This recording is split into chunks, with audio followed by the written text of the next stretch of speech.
crowd with our good friend Cintish here in Nicholstown. Thank you for coming on the show. So we're here in your yard and we're surrounded by crabs. I see crab pen.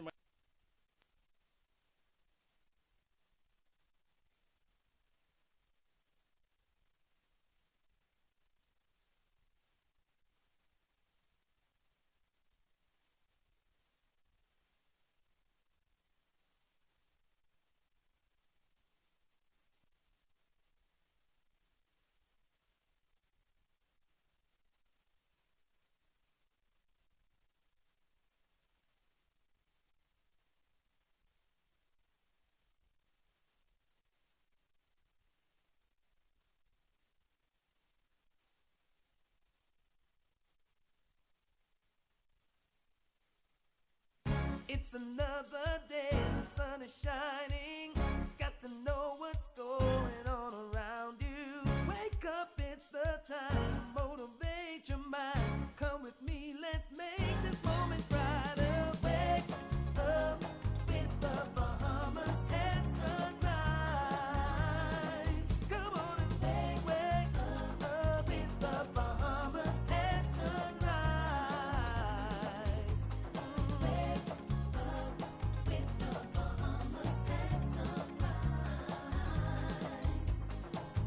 Wake up with the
Weather at Sunrise, brought to you by Bahamas First. First in insurance, today, tomorrow.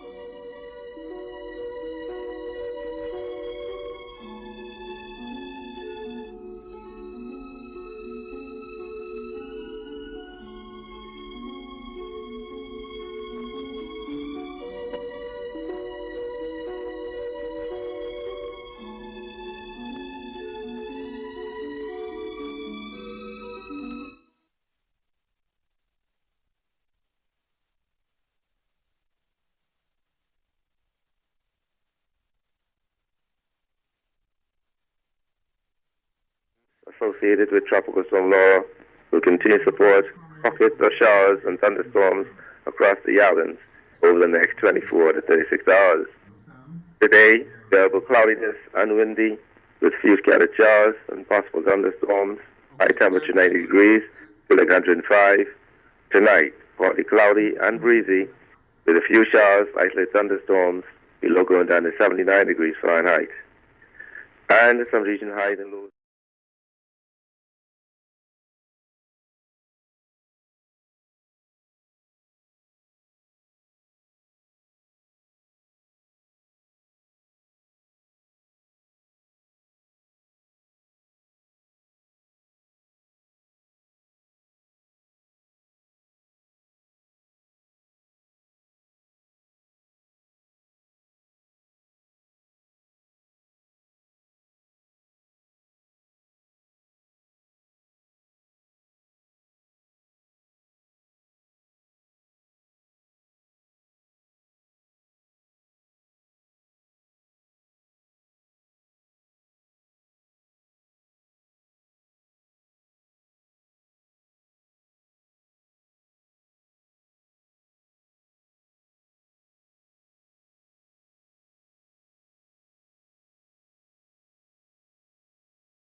It's another day, the sun is shining.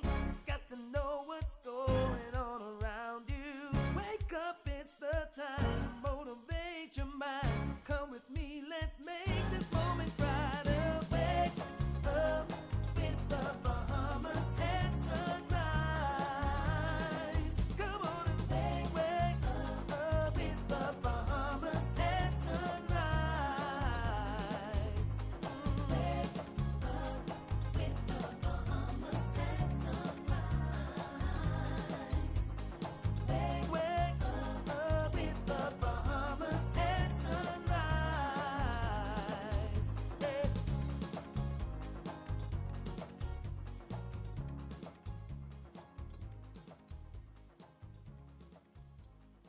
Good morning. Welcome to Bahamas at Sunrise. Happy Monday to you. I am Philip Simon.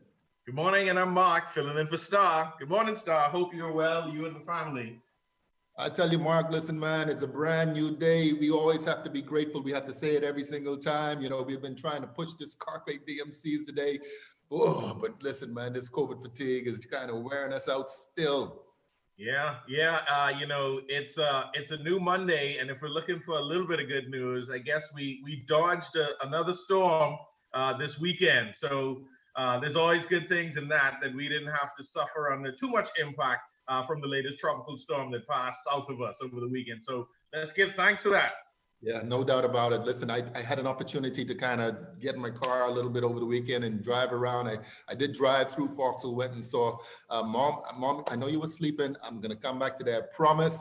But, you know, it's a different kind of look that you kind of see on the faces of persons when you're driving around out there. You know, before it would be a little bit of everything, a little bit of aimlessness and all the rest of that stuff. But, it's a different kind of look I saw, Mark. It's almost like like despair, like no hope, like it's like a ball of confusion in a lot of the different instances. And, it's almost sad, to be honest with you. Yeah, we're in a different time. If this was under normal circumstances, this is the time of year where we're all going away shopping, getting ready for back to school. The children are excited to go back to school. The parents are excited for kids to go back to school. And then we're starting to work towards the end of the year, which for Bahamians is Junkanoo time. And so I think that, those things culturally that we look forward to provide us with inspiration now, when we think about it, there's an era of uncertainty. And I think that's left most of us lost. Like you said, we don't know what to do or what's next. Yeah. Well, I tell you what, that's a serious thing you just said, Mark. No Junkanoo and the kids still home. That's why we look at this way. Yeah. But listen, I want to say happy birthday to a couple of people, Phil Galanis and Dawn Demer. They celebrated birthdays yesterday.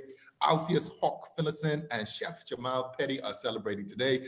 My good friend Melinda Knowles Moss, she's celebrating tomorrow on the 25th, and on the 26th, my brother Jaquito Saunders is going to be celebrating his 40th birthday. I'm going to tell you now, brother, these 40s don't play. And Anthony Capron is also celebrating on that same day. Anthony, I'm going to keep your age. Mark, we've got another great show lined up today. The Ministry of Education is back. As you know, we're doing this 10-part series with them up until the 21st, up until schools reopen. Today, we're going to be talking about this year's curriculum. The Ministry of Health is also here to talk about the most effective way to be safe during this workplace, in the workplace during this COVID-19 pandemic. Looking forward to hearing from those folks. And we also have Randy Curtis here to talk about the Elks Lodge Virtual March on Washington. And Kimberly Miners is here to talk about the Dynamic Homeschooling Seminar. Now, last week, we had been asking you, our viewers, home and abroad, about taking a survey on the COVID-19 vaccine. And to let you guys know, the results are in. So let's find out how the Bahamas has responded to our questions. So Phil, how about you say the question and I say the answer? All right, no problem, no problem. Of course, one of the first things we asked was, have you taken the flu shot previously? Of course, a lot of people, well, kind of surprised, but the first question was, have you taken the flu shot previously? 34.1% said, yes, you've taken the flu shot before. 65.9% said, no, you had not. I was kind of surprised by that. I actually thought more people took the flu shot. But anyway, the next question was, do you intend to get the flu shot this year? 22.4% said yes, and 77.6% said no, they do not plan on getting the flu shot this year. And of course, that was just a primer for this next question that says, do you intend to take the COVID-19 vaccine? Well, 30.8% said yes, you do intend to take the COVID-19 vaccine, and 69.2% said no, you do not intend to take the vaccine. Yeah, and for those of you that said yes, that you would take the COVID-19 vaccine, the next question was, in what time frame would you take that vaccine? 29.9% said right away. 14.9% said within 3 months. 11.9% said within 6 months. 7% said within 12 months. And 35.8% of you were not sure when you would take the vaccine. That sounds like you are not about to take that vaccine. Well, I tell you what, so that shows you that a small amount, only about 1/3 of our respondents do intend on taking that COVID-19 vaccine. I tell you what, Mark, I don't know how to say conspiracy theory, but as a maybe culturally speaking, we're not going to kind of just jump into taking something that hasn't been, proven within the global market, I would say. I still think we need to get 1/3 of our population to drink Cersei and aloes, and then we could worry about them taking vaccine, right? Yeah. But tell you what, until all of this happens, the best thing that we can continue to do is to practice safety protocols, and of course, strengthen our immune system. Just try to be as healthy as possible. Listen, we've got Godfrey Burnside. Mark, you said we kind of dodged a bullet there. I don't know how many more, bullets in the chamber of nature for this hurricane season. But Godfrey Burnside is going to give us our first look with weather at sunrise.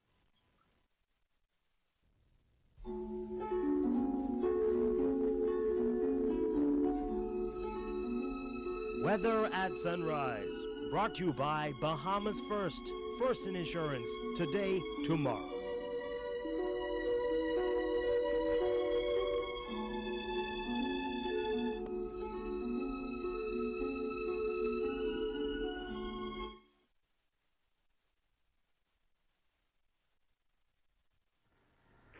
Thank you, guys, and good morning, Bahamas. In your first look at weather, sunrise, rain bands associated with Tropical Storm Laura will continue to support pockets of unsettled weather across the area.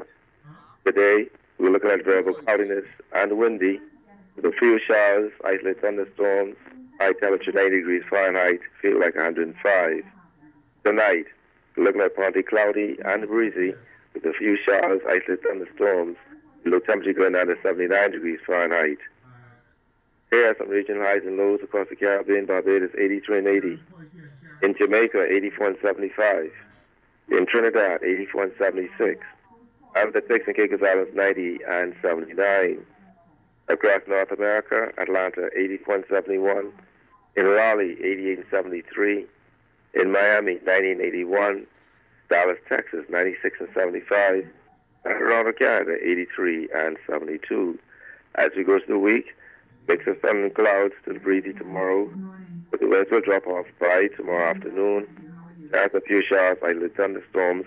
The remaining week look partly sunny with those normal showers and thunderstorms by afternoon.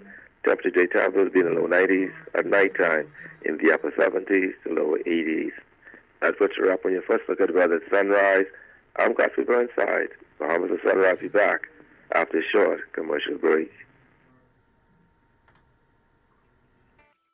The sports we play depend on the health we build. So let's stay healthy.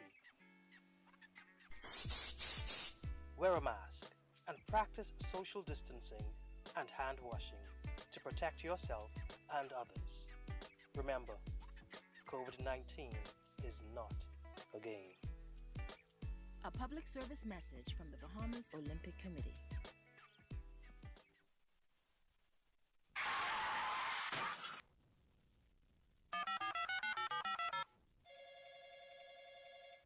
Good afternoon. First response. How can I help you? I've been in an accident on West Bay Street. Can you send someone to help?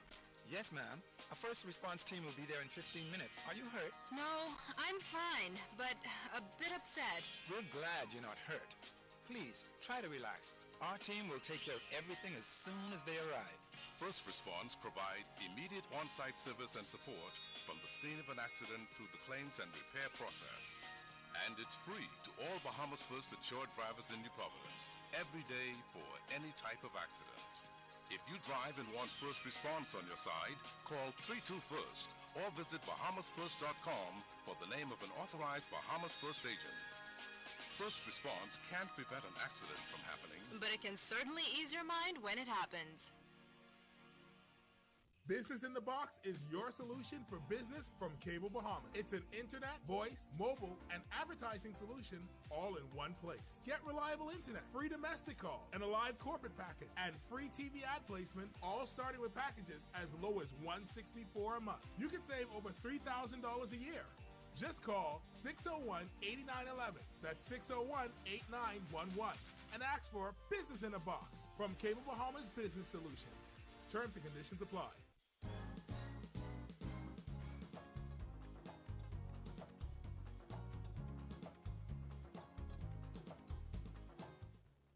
Back. Safety first, education always. The Ministry of Education is back for more in a 10-part series on education that will run until the 21st of September or probably longer. Today, we are discussing the curriculum with Sharon Poitier, Deputy Director of Education, and Sharon Clark, Assistant Director of Education, both, of course, in the Ministry of Education. Good morning, ladies. Welcome back to Bahamas at Sunrise. Both of you looking so lovely so early this morning. Good morning. Thank you for having us. Yeah, I tell you what, so 2020 is a place that we've never been before. In fact, this is a brand new day. We haven't been here either, but it just feels so surreal in a lot of different places, in a lot of different ways. How has the Ministry of Education adapted to this? I guess it's a blended approach to learning. I mean. Well, yes, because of the COVID-19, and of course, we want safety first. we are looking at three particular models when we reopen schools. And so in the initial phase, we're going to have remote learning, online learning for every student. And then as things progress better, I suppose, or improve, we'll look at a blended or hybrid learning, and then we'll go into face-to-face. And that, of course, is the ideal. That's what everybody is familiar with. Yeah, and I would imagine that, well, let's expand on that just a little bit. So when we talk about these three different places, explain to us how the students will kind of have to live and be on demand access to these lessons. Okay, in the virtual online, they would have to have their devices, they would have to have internet connectivity. And what they will do, they will log on to the platform where they will get instruction from their teachers. It would either be where they are getting live instruction, or they can go and get some access to the recorded instruction resources, etc. And then, of course, if they are in the hybrid or blended, they would have, once we move into that phase, some days they would be face-to-face on campus, and then other days they would be at home. And this is because of the physical distancing protocols, etc. Okay, all right. You are promoting something called, well, again, it's teacher-led, student-centered type of learning. I imagine that you're going to be playing a significant role in this new approach to educating our young people. Ms. Clark, expand a little bit on exactly what that means when you say teacher-led, student-centered. Okay, thank you and good morning again.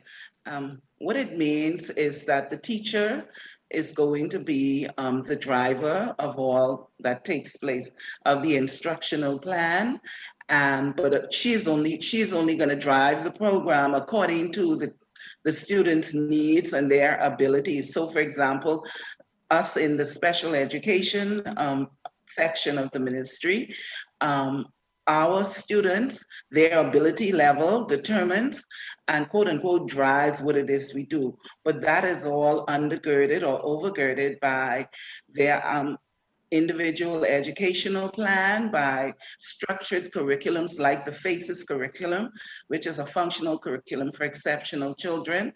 And of course, the teacher pulls all this together with her experience and with other resources to ensure that the students get the benefit of the curriculum and the curriculum offerings. And so when you talk about there being a more inclusive learning environment, what exactly does that mean? Well, what it means is that we pay attention, the teacher, the students, the administrators, everybody pays attention to the fact that because children learn differently, it doesn't mean that they should be excluded, but rather our thrust within the department has always been from time immemorial to include as many of our students as they can, regardless of their ability level. And so that inclusivity would come along with the type of program that they're offered, the type of curriculum offerings, and that would be done like Ms. Poitier just said, virtually. It would be done via blended models, but for us in special education, particularly, we would use various modalities to ensure that inclusiveness. Okay, all right. Of course, the facilitation of exams, whether they're on a daily, weekly, or even the external ones. A lot of parents have been asking questions about this. How will the Ministry of Education be able to facilitate these exams, the preparation for the exams under these new conditions? Ms. Poitier.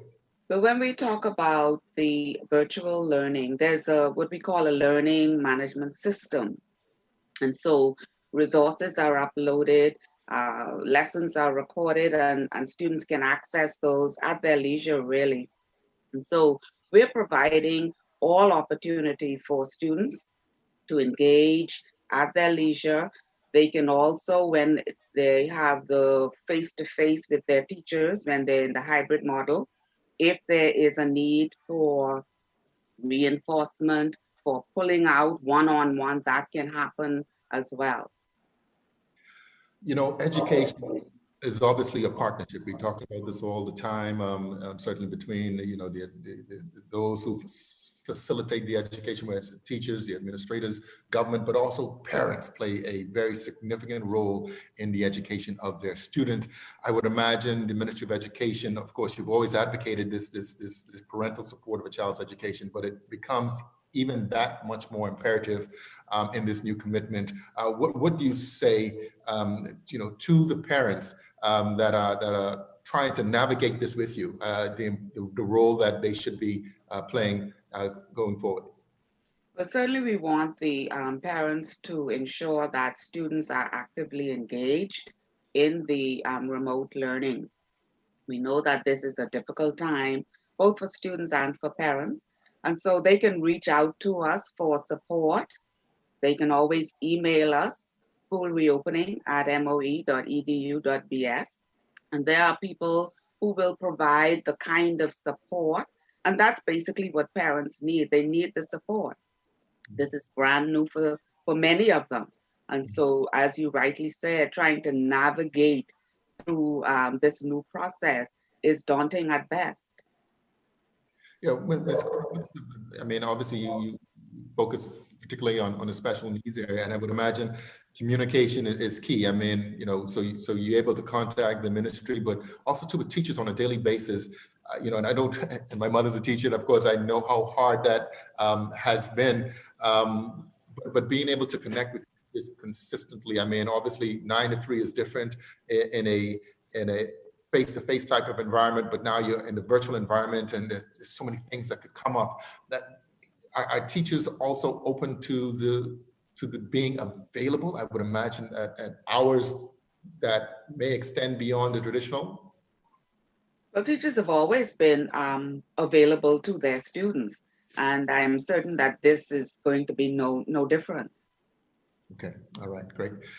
Ms. Clark, going to give you the final word. We're about 21, well, no, it's about a month away from getting back into the swing of things. What final words do you give to those persons who are listening, you know, out there? They've been paying attention to Bahamas at Sunrise in this series. What would you say to them?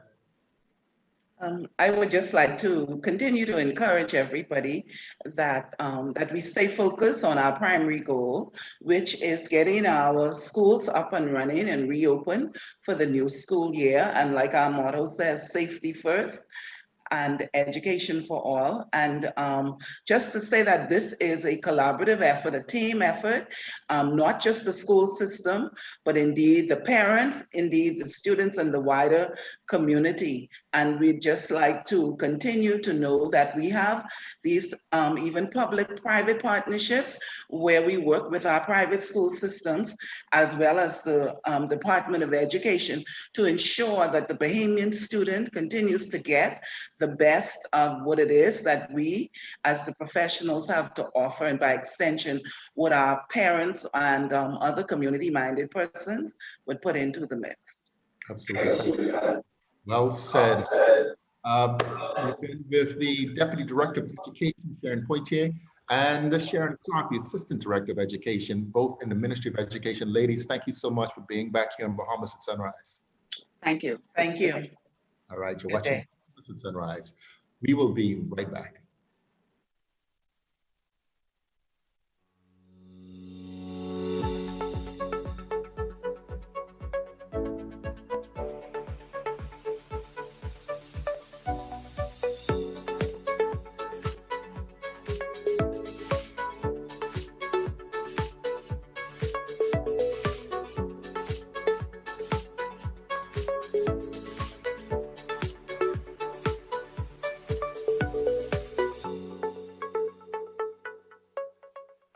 Do you want to know more about the scriptures, the early Christian church, its teachings, suffering, other religions, the authenticity of the Bible? The Anglican Theological Institute is for you. Enroll in a 3-year certificate program. Classes are conducted from Nassau and Freeport on Saturday mornings. Don't miss a class. Stay connected anytime, anywhere. with high-speed internet. Contact us at 603-2481. Visit our Facebook page. Pick up an application form at any Anglican church or at Addington House on Sands Road. The Anglican Theological Institute is for you.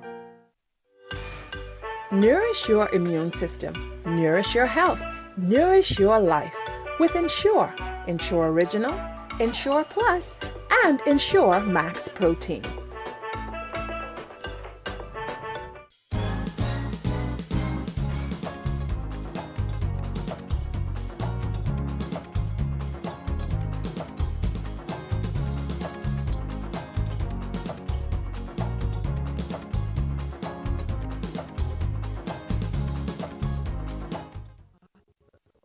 As the Bahamas reopens, we at Doctors Hospital have been hard at work preparing for the new normal.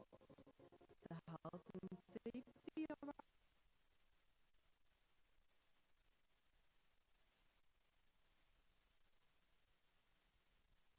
Welcome to Doctors Hospital. As the Bahamas reopens, we at Doctors Hospital have been hard at work preparing for the new normal. The health and safety of our patients, associates, and others entering the hospital space is ever paramount and shapes the experience as you enter our facility. All persons entering the hospital will be COVID screened, which includes a temperature check and a few short questions. There's also mandatory hand and shoe washing stations upon entry. Masks are required and can be provided if necessary.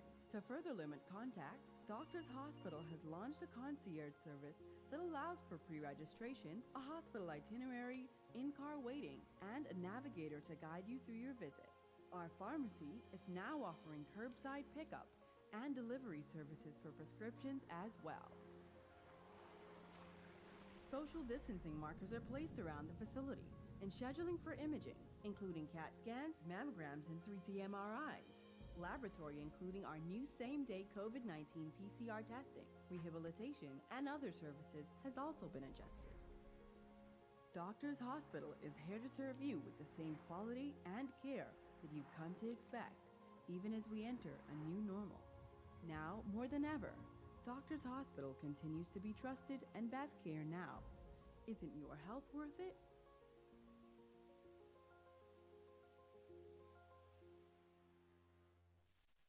Welcome to Doctors Hospital. As the Bahamas reopens, we at Doctors Hospital have been hard at work preparing for the new normal. The health and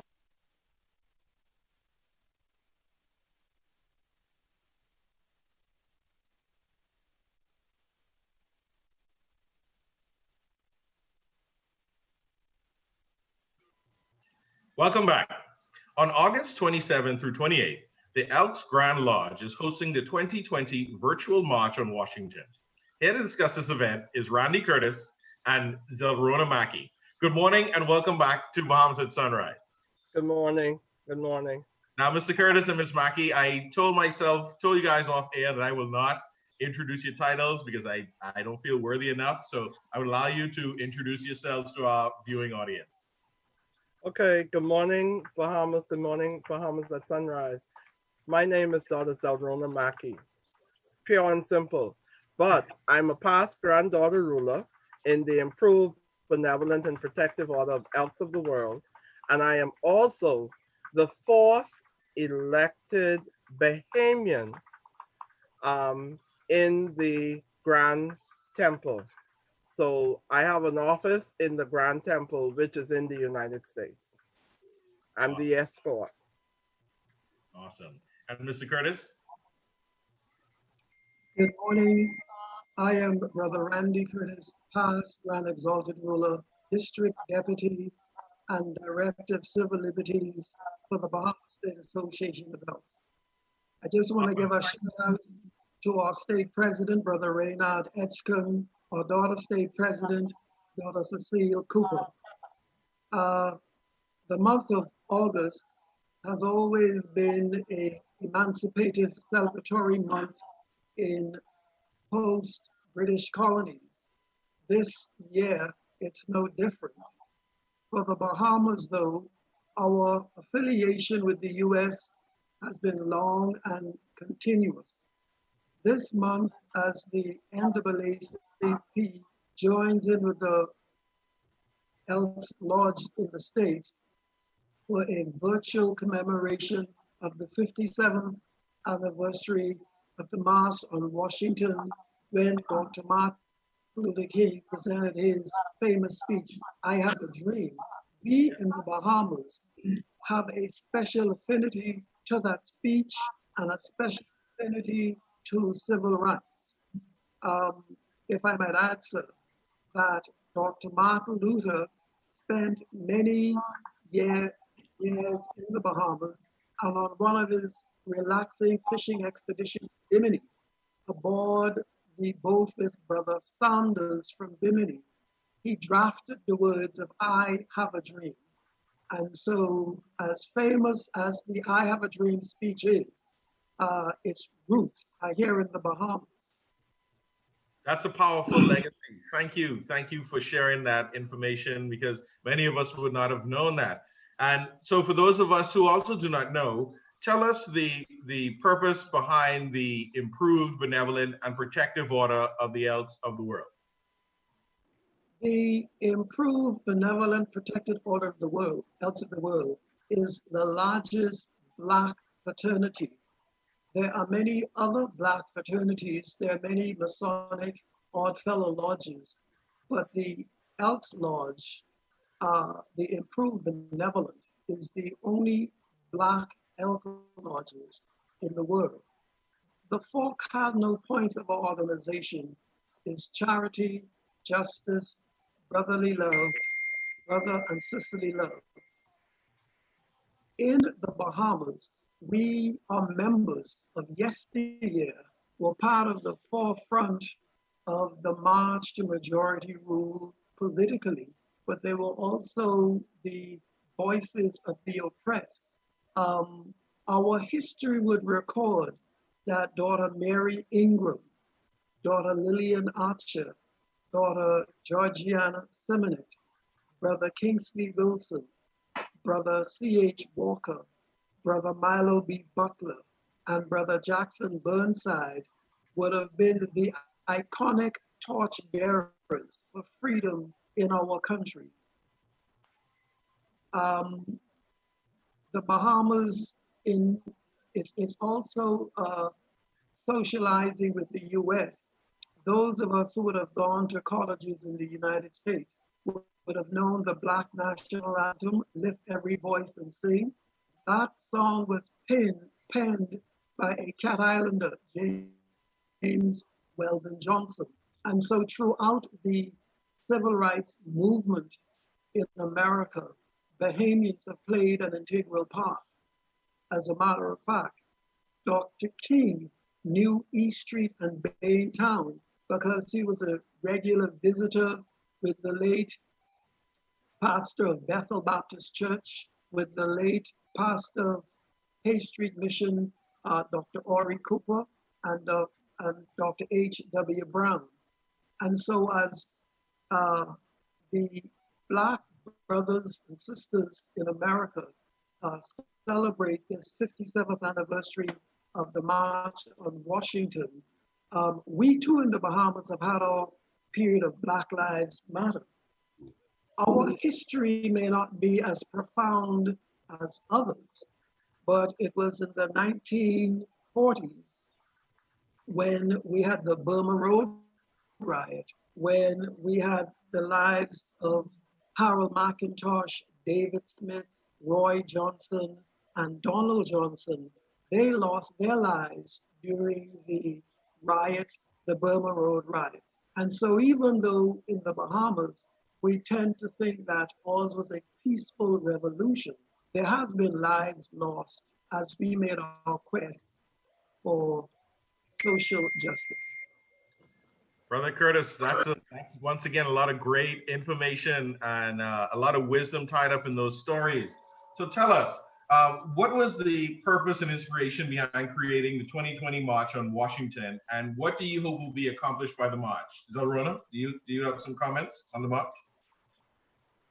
I think what is to be accomplished by the march is that the Elks want to let the Blacks of the civil rights movement to know that even though they might not in this day and time, 2020, play a pivotal role in their organization and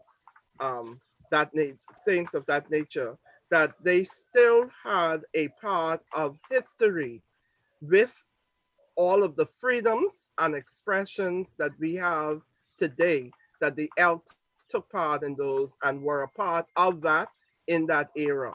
And it was because of the Elks organization, a major Black organization within the country that was started by two Pullman's porters in the United States. And if you don't know what a Pullman porter is, they are the men that serve you on the train. And so those long train rides that Black people used to take from places to places, and they couldn't get on airlines and that sort of thing, those men decided that they are gonna branch out, not even branch out because they weren't a part of the white organization. So they decided to form their own Black organization. And so they want you to know that, and not only this, you know, this whole exercise is really to encourage Black people to go out and vote. And one of the things that our organization did, and the reason why the Civil Liberties Department was even formed, was because to encourage Black people to go out and vote for whomever your choice is, but go and register to vote. And that's the bottom line of this whole exercise, that we need to get ourselves together, go out, exercise the right, because it is your God-given right to go out and vote. Register and then vote. What powerful words coming from Brother Curtis and Sister Mackie here on Bahamas at Sunrise. We could sit here and talk all morning because I would just love to learn more and more about the Order of the Elks and the role they have played not only in the Black liberation struggle in the US, but here in the Bahamas as well. We have to wrap up this segment, but I'd like to thank you both for coming on Bahamas at Sunrise this morning and bringing us your wisdom and knowledge. And we're going to look out for the virtual march in Washington, August 27th through 28th. Thank you so much for having us, having me on your program this morning.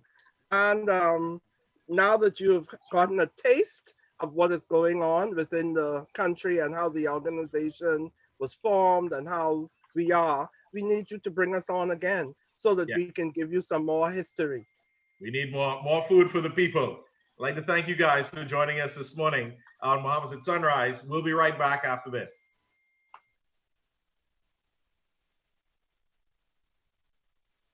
Welcome to Doctors Hospital. As the Bahamas reopens, we at Doctors Hospital have been hard at work preparing for the new normal. The health and safety of our patients, associates, and others entering the hospital space is ever paramount and shapes the experience as you enter our facilities. All persons entering the hospital will be COVID screened, which includes a temperature check and a few short questions. There's also mandatory hand and shoe washing stations upon entry. Masks are required and can be provided if necessary. To further limit contact, Doctors Hospital has launched a concierge service that allows for pre-registration, a hospital itinerary, in-car waiting, and a navigator to guide you through your visit. Our pharmacy is now offering curbside pickup and delivery services for prescriptions as well. Social distancing markers are placed around the facility, and scheduling for imaging, including CAT scans, mammograms, and 3T MRIs. Laboratory including our new same-day COVID-19 PCR testing, rehabilitation, and other services has also been adjusted. Doctors Hospital is here to serve you with the same quality and care that you've come to expect, even as we enter a new normal. Now, more than ever, Doctors Hospital continues to be trusted and best care now. Isn't your health worth it?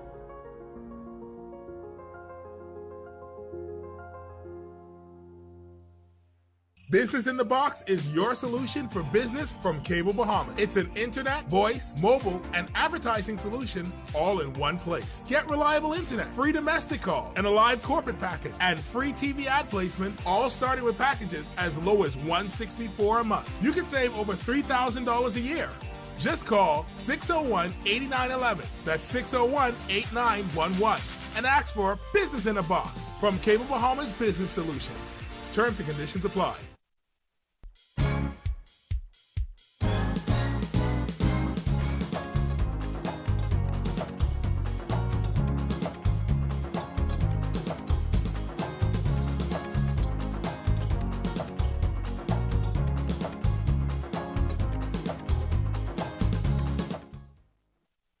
At sunrise with the midway point of a Monday edition, I am Philip Simon.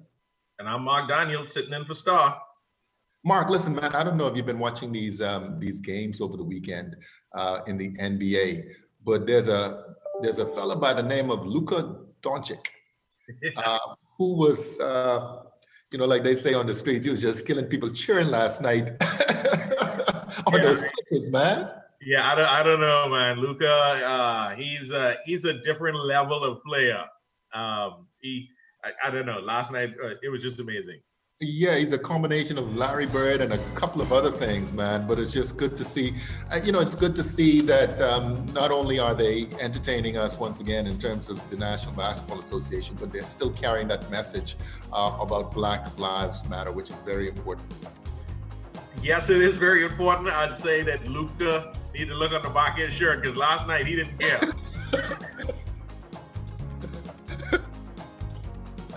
Mark, we're going to leave that one right there. Listen, we've got more to come in the second half of our show. We'll be talking with the Ministry of Health about the COVID-19 safety guidelines. Yes, and we will also finish out our show with a discussion about the dynamic homeschooling seminar with Kimberly Miners. But now let's take a second look at weather with Godfrey Birdside and make sure that storm isn't doubling back on us.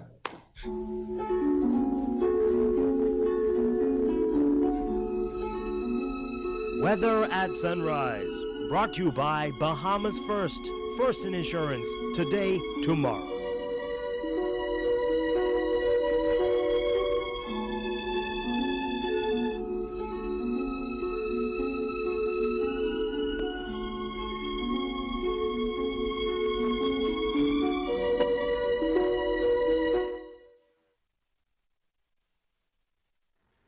Thank you, Mark, and good morning, Bahamas. And yes, sir, a look at weather at sunrise.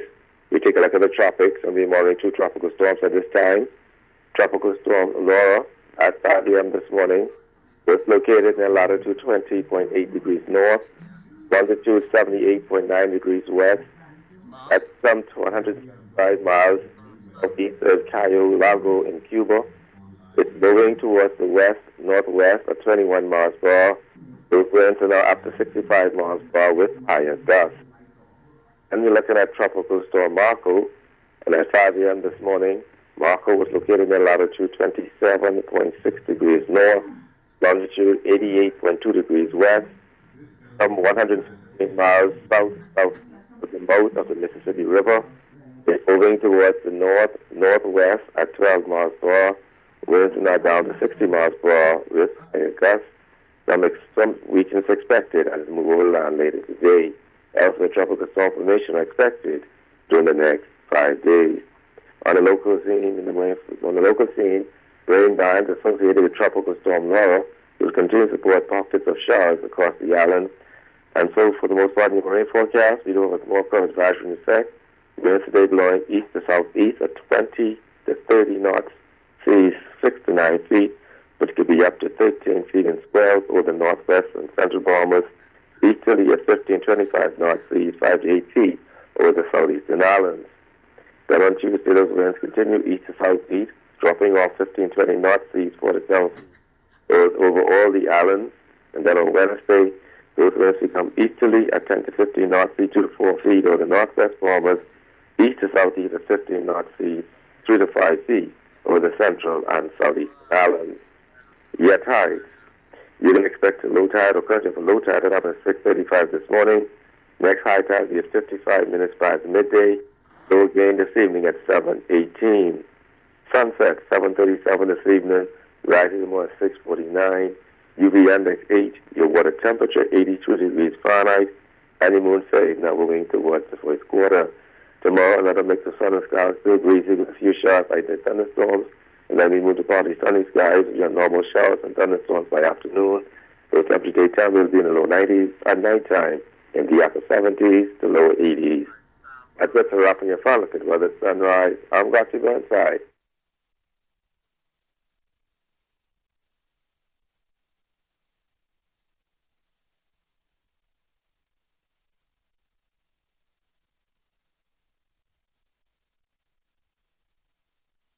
Thank you very much, Brother Godfrey. Right now we have Dr. Bridget Rold, my good friend, haven't seen in a very long time. She's the Executive Director at the Ministry of Health, here to talk with us about safety protocols, measures that everyone should be taking in the workplace to prevent the spread of COVID-19 virus within confined spaces.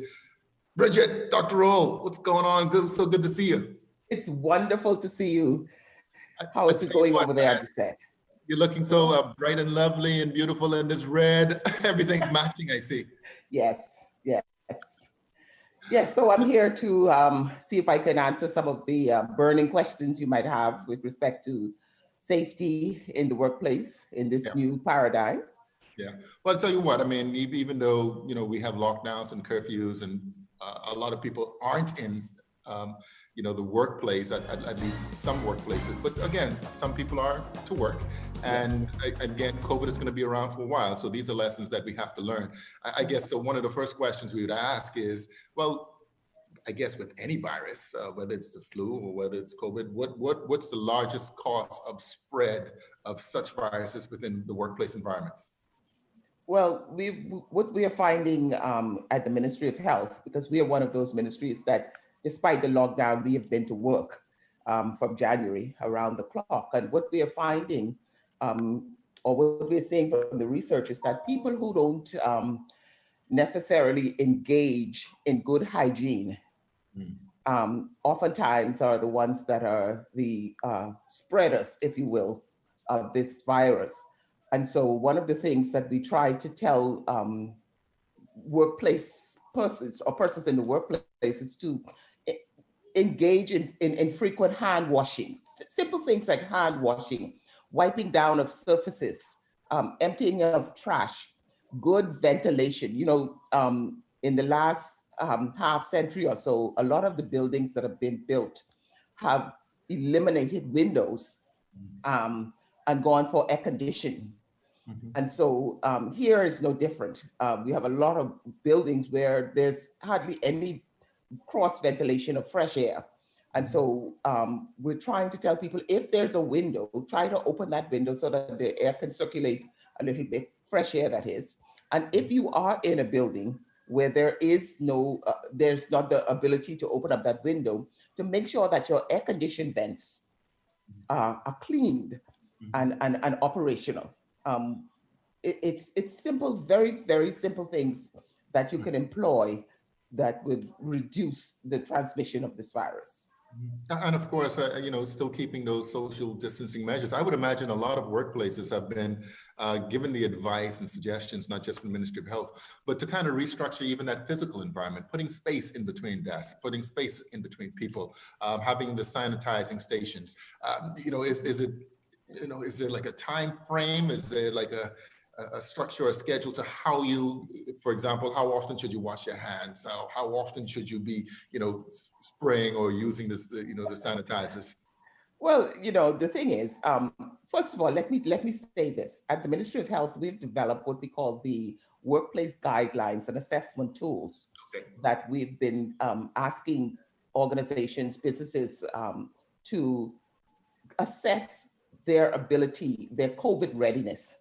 And what that tool suggests is that, yes, you must have your physical distancing as best possible. Again, I go back to saying that buildings in a couple of years ago, the thing was to have this open office concept where everybody could see and touch and feel each other.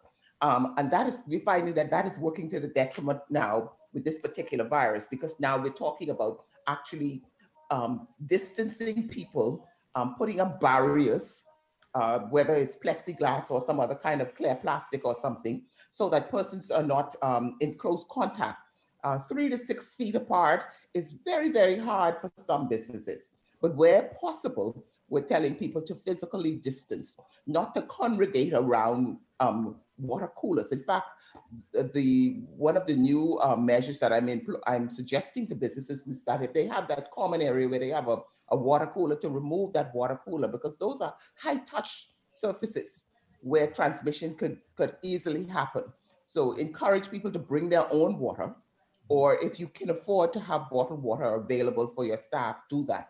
But certainly to remove those kinds of things. The lunchroom where everybody goes in and have a good time and, you know, commune and catch up over the weekend, to sort of stagger that lunchroom, or encourage people to eat to their desk, which is again a problematic thing, because, you know, everybody is not as clean as the next person.